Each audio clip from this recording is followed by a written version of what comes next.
Orihime, in her confession, you can deny it all you wish, but she said, I love you, or I had fallen in love with somebody. You cannot deny that that is love, pure and simple, romantic love. But did Ulquiorra or Orihime do any of that when they met, or when they talked together, or when they interacted? No, they did not. So this is why this pairing is purely speculation. It's even zero-sided, because until there is something indisputable that says that they are in love, this pairing will remain zero-sided, and that is logical. I mean, it's unknown for sure whether they're in love or not, you see? But it's pointed to the fact that they're not, simply because nothing of the sort that I've mentioned before has happened, or will happen. So, going on about how it was one-sided, that's pure speculation, and as long as you recognise that, I have no problem. But if you start shoving that down people's throats and parading around as undeniable truth, that is when I have a problem. And unfortunately, most UlquiHime fans do so. And that's what irritates me the most about the way these fans approach the pairing. They've got to be realistic about it. Because canon, it cannot be disputed. Canon is canon, and it's simple. It really is as simple as that. Another thing that fans like to do is refer to the relationship chart created by the festival staff at a Bleach festival in Tokyo this year, or last year. I cannot remember the exact date, or year. However, it was made very recently. But there are many lines missing.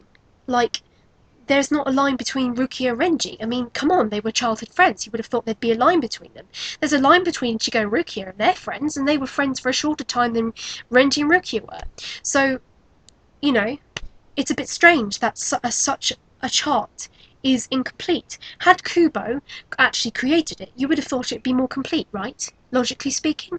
Yet UlquiHime fans and probably other fans use it as canon, which, well, I think is wrong, really, because there's no official word on whether it was created by the man himself or not. Once that is confirmed, then yes, by all means, take it as canon. But if it's confirmed that he did not create it, then please, please, please do not go around parading it as truth and using it as proof, because it holds no weight.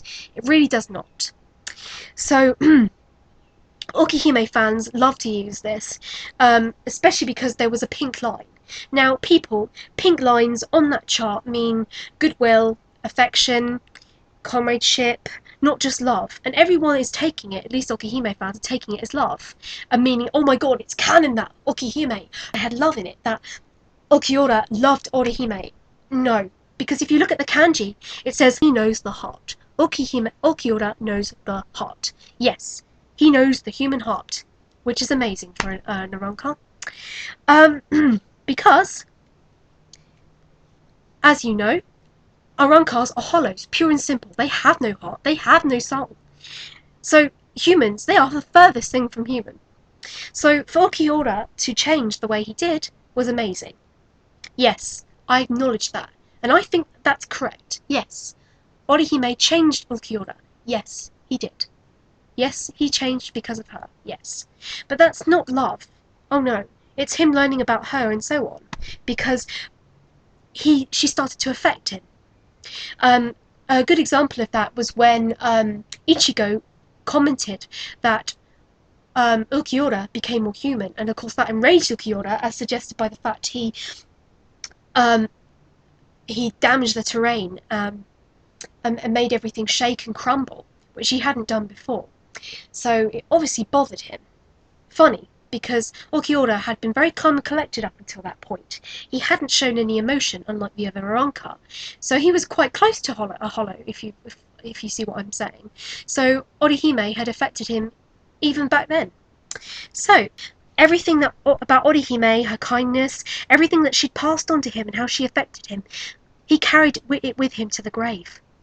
So what's all that about loving her again? Yeah. There's no such thing there. Had they said that, oh, definitely I would have conceded that.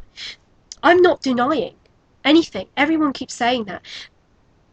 everyone who says that, oh, he wasn't in love with Orihime, that we're in denial. Oh no, we're definitely not. We're actually looking at it through lenses which are clear, not shipping lenses. It's merely logic that he died taking what he learnt from her to the grave.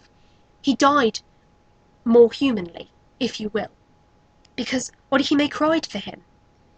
She would have cried for him anyway, had he not changed, but I think the fact that he changed affected her a lot, and she was very sad to see him go, because, if you will, she developed some kind of, not bond, but respect for him, and vice versa.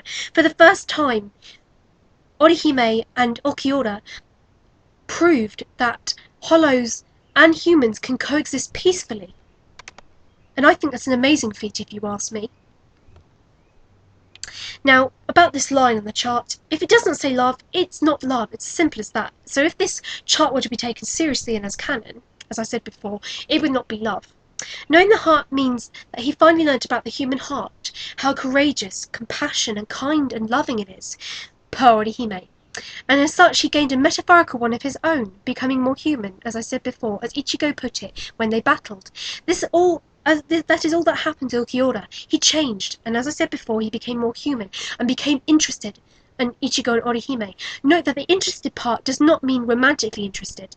It means he was curious to know more, but his time was cut short. It makes sense. After all, he did the unthinkable. He went from mentally and emotionally torturing humans, in Orihime's case, and inflicting serious wounds, pain, and killing them, in Ichigo's case, to endeavouring to find out more about them, something that hollows such as himself would not have cared to do so before, as it would have been impossible. I mean, how could such soulless and heartless beings, especially him, who was the epitome of a void, even deign to begin to fathom the complexity of humanity?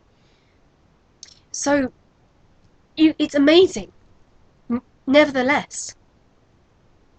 So, basically, it's not love between them. People keep saying that it was specifically Orihime's heart. Now that's up to debate, because it never said that.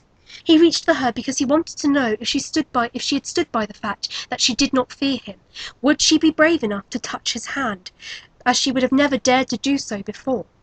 Something which perplexed him at first, as humans had always feared hollows like himself. He was determined to clarify this, because it could be suggested that it mattered to him.